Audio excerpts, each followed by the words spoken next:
Welcome to this explainer. Today, we're diving into what I like to call the ultimate digital resurrection story.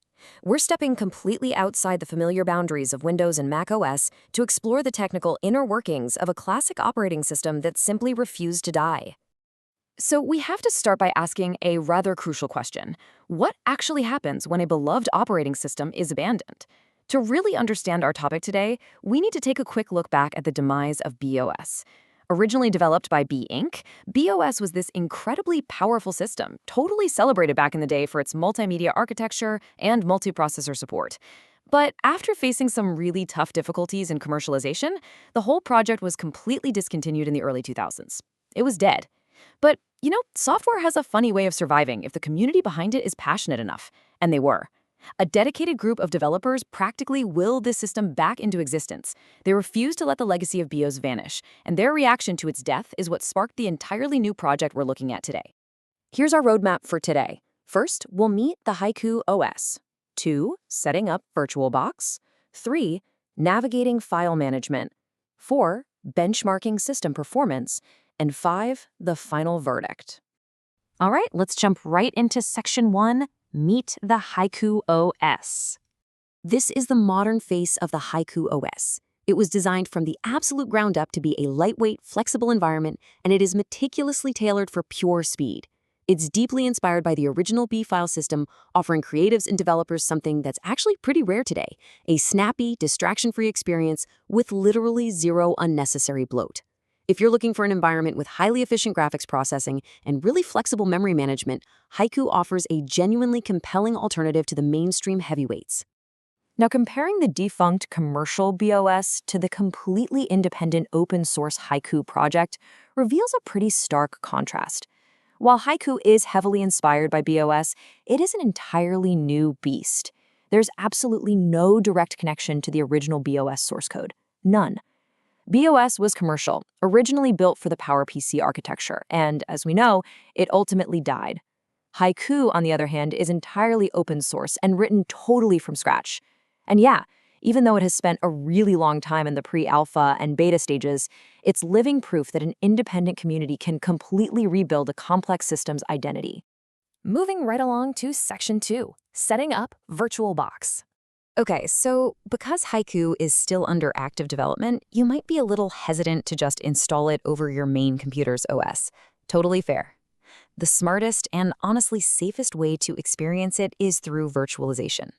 The process is a breeze. You just download the ISO file from an official mirror, install a virtualization platform, like VirtualBox for example, and create an isolated virtual machine.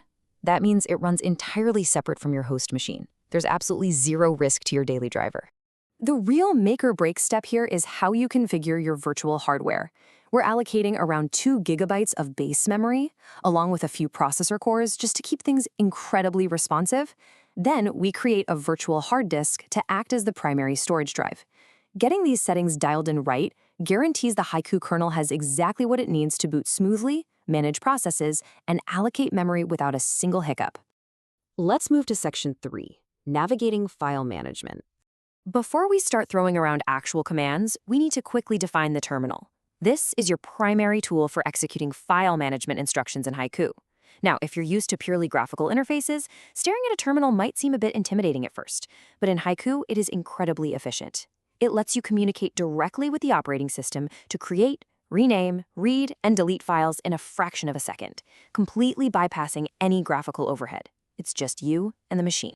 Through the terminal, everyday file management becomes almost effortless. For instance, a simple mkdir command, like mkdir, new folder, instantly generates a directory right on your desktop. Boom, it's there. The inverse is just as lightning fast. Using the rm-r command, followed by the folder name, wipes that entire directory right out of existence. You can even use the cat command to read the contents of a text file directly inside the terminal window. It's clean, it's fast, and it gives you total, granular control over your data architecture. Now, if you're a developer, you're going to love this. Haiku supports standard, robust C++ file management right out of the box. Think of this as the essential toolkit for your application's memory. You can open and read directories using opendir and readdir. When your app needs to save user data, you just leverage OStream to write it dynamically and then FStream to read it back later. And when that data is no longer needed, the simple remove function deletes it with absolute precision. It's a highly predictable, powerful environment built strictly on C++ standards, designed specifically to help developers build creative applications. Which brings us to Section 4, Benchmarking System Performance. So, how does this OS actually perform under pressure?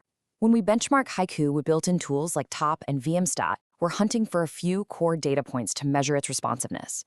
The Top command gives us real-time insight into CPU usage and active threads, which tells us exactly how the system is dividing up heavy tasks.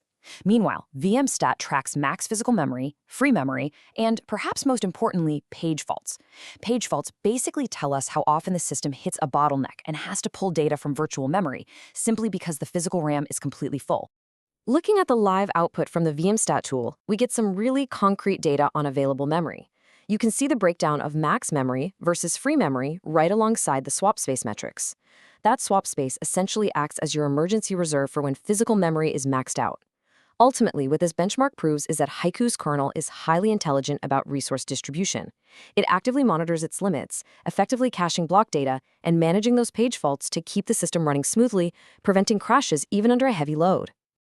And finally, Section 5, the final verdict. Let's objectively weigh the pros and cons to see where Haiku stands in the real world. On the pro side, Haiku is undeniably fast. Its responsive, elegant user interface and lightweight footprint make it fantastic for heavy, professional tasks. Plus, its hardware compatibility is literally improving every single day. But we have to acknowledge the cons. Because it is a completely independent project, it does suffer from a severe lack of specialized third-party applications. Furthermore, without massive commercial backing, businesses might be really hesitant to adopt it. And everyday users, well, they will certainly face a steep learning curve when adapting to its unique terminal commands and workflow. So I want to leave you with this final provocative thought regarding the future of open source development. Is Haiku a viable replacement for the massive corporate operating systems we all rely on every day? Or will it remain a niche, beautiful experiment for tech enthusiasts? Whatever the ultimate answer is, Haiku proves beyond a shadow of a doubt that a dedicated community can resurrect dead code, build a lightning-fast kernel, and create something truly remarkable entirely from scratch. Thank you for joining me in this explainer, and I hope you're leaving with a newfound appreciation for the hidden gems out there in the world of operating systems.